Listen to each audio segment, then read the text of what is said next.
really know me, then you know I love old bookstores and vintage hole in the wall stores. Now, I'm not getting up early on Saturday morning for any yard sales, but you will find like old pictures next to new pictures in my house. And one day years ago, I was in a store like this in Colorado and I found this old beat up book. And on the inside, it said To Melon, Just Melon, a tattered, worn, and faded book from the past century. The poems read by many, appreciated by some, written to a loved one. I know she enjoyed them even twice over. How?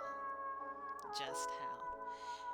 Then I started thumbing through the pages and I found this old little picture and it said Velda on the back, 1925.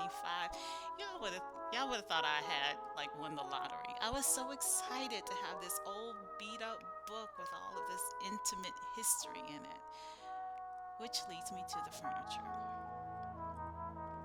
I inherited my mother's brown leather furniture and it's been all over the world with me. And one day I was looking at all the scratches and the nicks on it, and I stood there and I started thinking, I'm gonna need some more throws to cover up all of these scratches. And as soon as I said it, I heard, so you'll spend money to buy someone else's scratches and their history, but you're gonna cover up your own. Isn't there value in your own? Well, I knew what that meant. For some reason, the word scratches took me to scars, and then scars took me to Thomas, the disciple mostly known as Doubting Thomas. Well, after Jesus had risen from the dead, he appeared to the disciples, but Thomas wasn't there.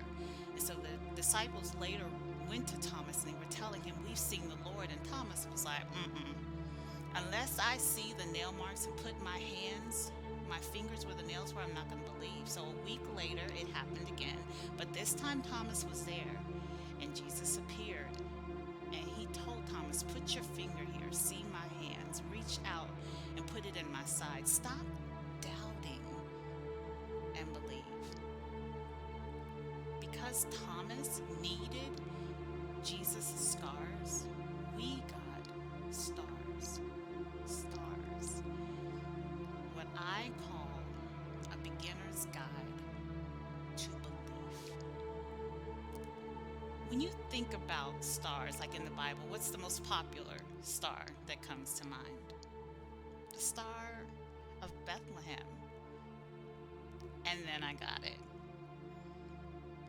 A star pointed to the birth of Jesus, and a scar to his resurrection. Our scars and our stars, all of them should point to Jesus. So I'm going to reword that nursery rhyme we've heard so many times to "Twinkle, twinkle, little star, let God make you into his star." I hope you enjoyed that.